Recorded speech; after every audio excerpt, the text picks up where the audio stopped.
కాళ్ళ పులి బిడ్డ నిన్ను మరువబోదు ఈ గడ్డ నీ మాటే తుపాకి తూట ఇక సాగదు సర్కారు ఆట కొడంగల్లులో చిన్న దొరలను కొదమ సింహమై ఎదుర్కొన్నవు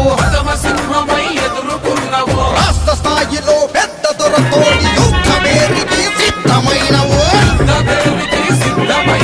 పద్మవ్యూహముల చిక్కుకుపోయిన అభిమన్యుడివి కానే కావు ముక్కు గుండెతో ప్రజల అండ